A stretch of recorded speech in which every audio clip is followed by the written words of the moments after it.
જો તમે પુત્રદા એકાદશીના દિવસે ભગવાન શ્રી હરિ વિષ્ણુની સાથે સૂર્યનારાયણની કૃપા મેળવવા માંગતા હો તો આ વિડીયો અંત સુધી જરૂર સાંભળજો, કારણ કે આજે આપણે વાત કરીશું એવા સરળ ધાર્મિક ઉપાયની જેમાં સૂર્યદેવ જળ અર્પણ કરતી વખતે જળમાં એક નાની વસ્તુ ઉમેરવામાં આવે છે. ધાર્મિક માન્યતા અનુસાર આ ઉપાય ભક્તિ, સકારાત્મક અને મનની શાંતિ માટે કરવામાં આવે છે. અને ખાસ વાત એ છે કે આ વખતે પુત્રદા એકાદશી રવિવારના દિવસે આવી રહી છે, એટલે ભગવાન શ્રી વિષ્ણુની એકાદશી અને સૂર્યનારાયણની ઉપાસનાનો સુંદર સંયોગ માનવામાં આવી રહ્યો છે. તો જો તમે ઈચ્છતા હો કે તમારા ઘરમાં સુખ, શાંતિ, સકારાત્મક સમૃદ્ધિનું વાતાવરણ જળવાઈ રહે તો આજની વાત ધ્યાનથી સાંભળજો. જય શ્રી હરિ વિષ્ણુ, જય સૂર્યનારાયણ. પુત્રદા એકાદશી અને સૂર્ય ઉપાસનાનું મહત્વ. હિન્દુ પરંપરામાં એકાદશીનું વિશેષ સ્થાન છે. એકાદશીનો દિવસ ભગવાન વિષ્ણુને સમર્પિત માનવામાં આવે છે. બીજી તરફ સૂર્યનારાયણને પ્રકાશ, ઉર્જા અને જીવન શક્તિ પ્રતીક તરીકે પૂજવામાં આવે છે.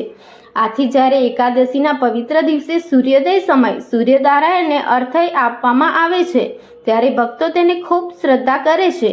સૂર્યદેવને જળ અર્પણ કરવાની પરંપરા માત્ર કોઈ એક દિવસ પૂરતી નથી. ઘણા લોકો દરરોજ સૂર્યોદય સમયે તાંબાના પાત્રને જળ અર્પણ કરે છે, પરંતુ જો શક્ય હોય તો વિશેષ તિથિ અથવા રવિવારના દિવસે શ્રદ્ધાપૂર્વક સૂર્ય ઉપાસના કરી શકાય છે.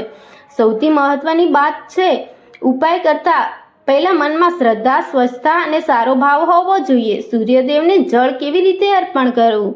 સવારે શક્ય હોય તેટલું વહેલું ઉઠો, સ્નાન કરીને સ્વચ્છ વસ્ત્રો પહેરો અને થોડા સમય શાંત મનથી ભગવાનનું સ્મરણ કરો.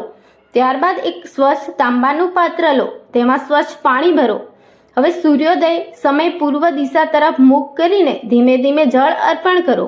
જળ અર્પણ કરતી વખતે સૂર્યદેવના દર્શન કરો અને મનમાં પ્રાર્થના કરો, હે સૂર્યનારાયણ, મારા જીવનમાં પ્રકાશ, સદબુદ્ધિ, આરોગ્ય અને સકારાત્મક જાળવી રાખજો.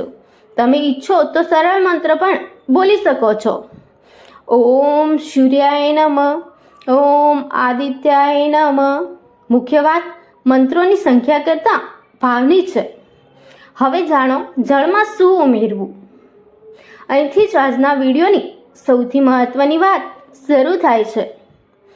જો તમે પુત્રદા એકાદશીના દિવસે સૂર્યદેવને વિશેષ અર્ઘ્ય આપવામાં માંગતા હો તો ધાર્મિક પરંપરામાં લાલ ચંદનનો ઉપયોગ કરવામાં આવે છે.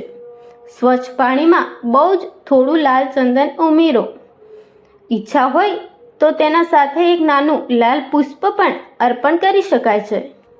હવે સૂર્યોદય સમયે આ જળ સૂર્યનારાયણને અર્પણ કરો. લાલ ચંદનને સૂર્ય ઉપાસના, તેજ, ભક્તિ અને શુભતાના પ્રતીક તરીકે જોવામાં આવે છે. આ કોઈ જાદુઈ ઉપચાર નથી, પરંતુ ધાર્મિક શ્રદ્ધા અને પરંપરા સાથે જોડાયેલો ઉપાય છે. સૂર્યદેવને જળ અર્પણ કરવાના ધાર્મિક લાભ. ધાર્મિક માન્યતા પ્રમાણે નિયમિત સૂર્ય ઉપાસનાથી મનમાં આત્મવિશ્વાસ અને સકારાત્મક ભાવ વધે છે. સવારે વહેલા ઉઠીને સૂર્યોદય જોવાથી દૈનિક જીવનમાં સ્થિતિ આવે છે. સૂર્યને જળ અર્પણ કરતી વખતે થોડો સમય પ્રાર્થના કરવાથી મન એકાગ્ર કરવામાં મદદ મળી શકે છે. અને સૌથી મહત્વની વાત એ છે કે સવારની આ નાની ધાર્મિક ક્રિયા આપણને દિવસની શરૂઆત સારા વિચારો સાથે કરતા શીખવે છે. આથી જો તમે કોઈ ઉપાય કરો તો તેને ચમત્કારી ગેરંટી તરીકે નહીં, પરંતુ ભક્તિ અને સારા સંકલ્પ સાથે કરો. સંતાનનું સુખ માટે પુત્રદા એકાદશી. પુત્રદા એકાદશીનું નામ જ સંતાન સુખ સાથે જોડાયેલું છે. પરંપરા માન્યતા પ્રમાણે આ દિવસે ભગવાન વિષ્ણુની પૂજા અને વ્રત સંતાન સુખ તથા પરિવારની ઉન્નતિ કરવામાં આવે છે. સંતાન માટે પ્રાર્થના કરનાર દંપતી ભગવાન વિષ્ણુ સમક્ષ દીવો પ્રગટાવી શકે છે અને તુલસીજીને નમન કરી શકે છે. ત્યારબાદ સૂર્યનારાયણને જળ અર્પણ કરીને પ્રાર્થના કરી શકાય, હે ભગવાન, અમારા ઘરમાં સુખ, શાંતિ અને સંતાન સુખનો આશીર્વાદ જાળવી રાખજો. અહીં એક વાત ખાસ યાદ રાખજો, ધાર્મિક ઉપાય શ્રદ્ધાનો ભાગ છે. સંતાન સંબંધી કોઈ વ્યક્તિગત સમસ્યા હોય તો યોગ્ય તબીબી સલાહ પણ લેવી જરૂરી છે. એકાદશીના દિવસે આ સરળ ઉપાય પણ કરી શકો છો. સાંજે ઘરના પૂજા સ્થાનને સ્વચ્છ કરો. ભગવાન વિષ્ણુની મૂર્તિ અથવા ચિત્ર સામે ઘીનો દીવો પ્રગટાવો. તુલસીજીને નમન કરો. ત્યારબાદ ભગવાન વિષ્ણુનો સરળ મંત્ર જપ કરો, ઓમ નમો ભગવતે વાસુદેવાય. આ મંત્રનો તમારી શ્રદ્ધા પ્રમાણે જાપ કરો. મંત્ર બોલતી વખતે મનમાં કોઈ ખરાબ વિચાર ન રાખો. ઘરના બધા સભ્યો સાથે સુખ શાંતિની પ્રાર્થના કરો. ધન સમૃદ્ધિ માટે શું કરી શકાય? પુત્રદા એકાદશીના દિવસે જરૂરિયાતમંદ વ્યક્તિને તમારી ક્ષમતા પ્રમાણે દાન કરવું પણ શુભ માનવામાં આવે છે. તમે અનાજ, દાળ, ફળ, ગોળ અથવા તમારી ક્ષમતા પ્રમાણે જરૂરી વસ્તુ આપી શકો છો. દાન કરતી વખતે દેખાડો કે અપેક્ષા રાખ્યા વગર કરો, કારણ કે દાનનું સાચું મહત્વ વસ્તુની કિંમતમાં નહીં પરંતુ ભાવનામાં છે. ઘરમાં માતા લક્ષ્મી અને ભગવાન વિષ્ણુની પૂજા કરતી વખતે એક નાનો દીવો પ્રગટાવી આર્થિક સ્થિરતા અને સદબુદ્ધિ માટે પ્રાર્થના કરી શકો છો. એકાદશી વ્રત રાખતા ઘણા લોકો અન્ન અને ચોખાનું સેવન ટાળે છે, પરંતુ દરેક વ્યક્તિની શારીરિક ક્ષમતા અલગ હોય છે. જો તમે ઉપવાસ કરતા હો તો તમારી તબિયત અને ક્ષમતા પ્રમાણે જ કરો. ફળાહાર અથવા ફરાળી આહાર લઈ શકાય. બીમારી, દવા અથવા અન્ય રોગોની સ્થિતિ હોય તો ઉપવાસ કરતા પહેલાં તબીબી સલાહ લેવી યોગ્ય છે.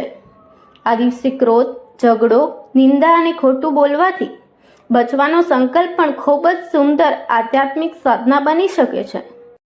સાંજનો ખાસ વિષ્ણુ લક્ષ્મી ઉપાય. સાંજે ઘરમાં મંદિરમાં સ્વચ્છ આસન પાથરો. ભગવાન વિષ્ણુ અને માતા લક્ષ્મીનું ચિત્ર સ્થાપિત કરો. સામે ઘીનો દીવો પ્રગટાવો. તુલસીનું એક પાન ભગવાનને અર્પણ કરો. ત્યારબાદ 21 વખત પ્રેમ અને શ્રદ્ધાથી બોલો, ઓમ નમો ભગવતે વાસુદેવાય.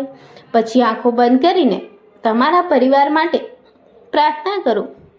હે શ્રી હરિ, અમારા ઘરમાં શાંતિ રહે, પરિવારના સભ્યો સ્વસ્થ રહે, પરસ્પર પ્રેમ રહે અને અમને સદબુદ્ધિ આપજો.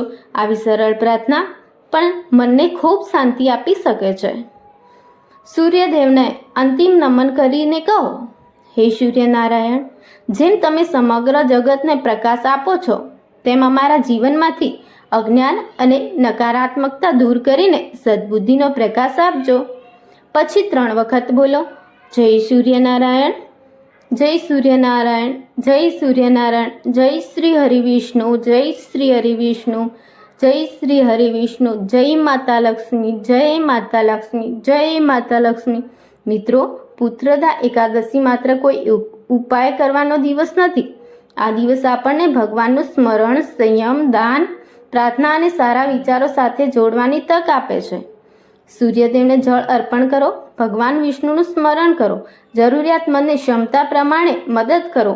સૌથી મહત્વનું, પોતાના જીવનમાં સારા કર્મો કરતા રહો.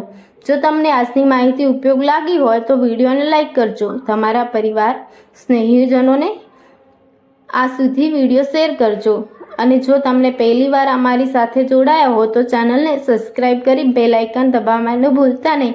કોમેન્ટમાં લખજો, જય સૂર્યનારાયણ, જય શ્રી હરિવિષ્ણુ.